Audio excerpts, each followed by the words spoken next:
Naloko na. Oh, si Pangulong Bongbong Marcos raw ay hindi na raw natutulog. Ha? Naloko na. Araw-araw na raw puyat si Pangulong Bongbong Marcos. Naloko na.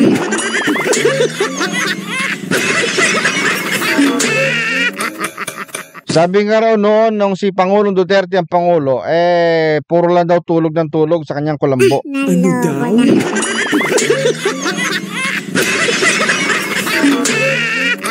Ngayon daw si Pangulong Bongbong Marcos, hindi na nga raw natutulog. Reklamo pa rin kayo daw ng reklamo. Naloko na.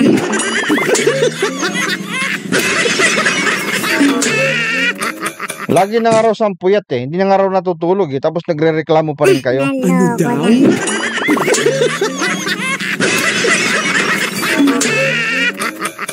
Ibinida nga ni Pangulong Bongbong Marcos, sabi nga niya, no? Ibinida nga ni Pangulong Bongbong Marcos na umano'y walang humpay, no? Na pagsisikap ng kanyang administrasyon na niya'y umaabot na sa puntong halos hindi na sila natutulog sa dami ng kanilang gawain. Naloko na. Diba?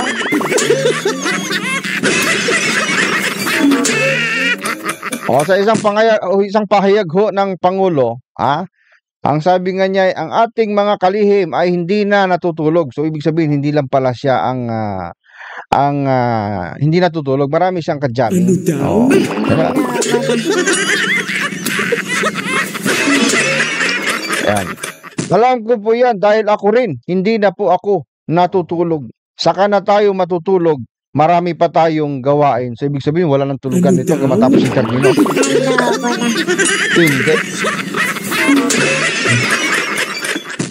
Bagamat mukhang isang pagpapakita ng dedikasyon, maraming netizens ang nagtatanong, ano nga ba ang trabahong ito? Tanong nila. Sabi, ano ba tinatanong nyo kasi? Ano ba bang tinatanong nyo kung ano yung ginagawa niya habang siya hindi natutulog? Naloko na. Ganun ba yan? Sige nga mga netizen, sabihin nyo nga kung anong tinatanong nyo dyan sa baba, sa comment box. Tanong nyo nga kung anong tanong nyo kay Pangulong Bongbong Marcos nung siya ay hindi natutulog. Naloko. Yan, bagamat mukhang ito nga ay nagpapakita ng dedikasyon, nagtatanong ano nga ba daw ang trabahong ginagawa ng mga ito. Bakit hindi ramdam ng bayan ang bunga ng kanilang pagpupuyat? Naloko na.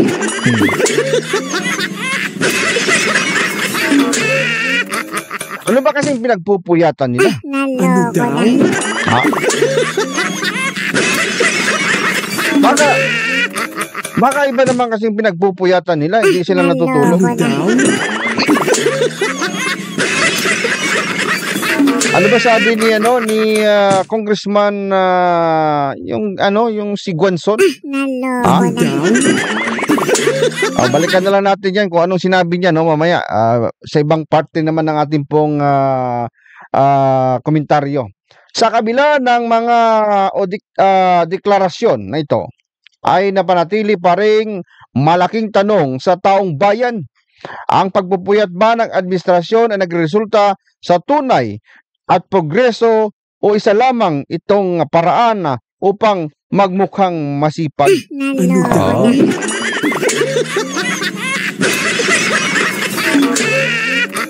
Grabe talaga ito mga netizen, no? Naloko na.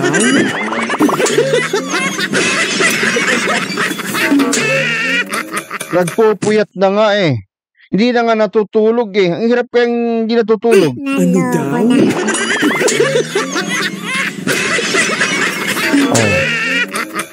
Tapos maghanap pa kayo anong ginagawa niya. Naloko na.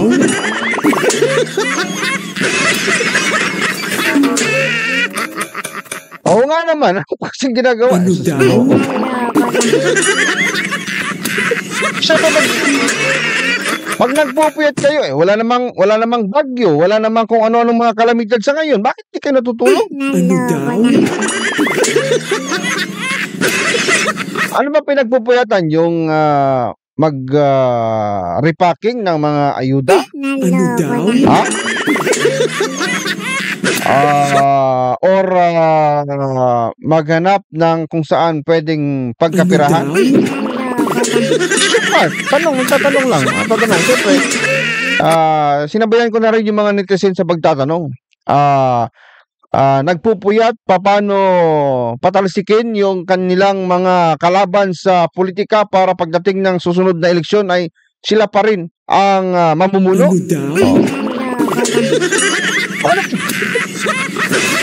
Oh. Kasi nga ang tanong nga ng netizen, ano ba pinagpupuyatan nyo? Parang di naman daw ramdam ng taong bayan ang inyo pong pinagpupuyatan. Ano daw?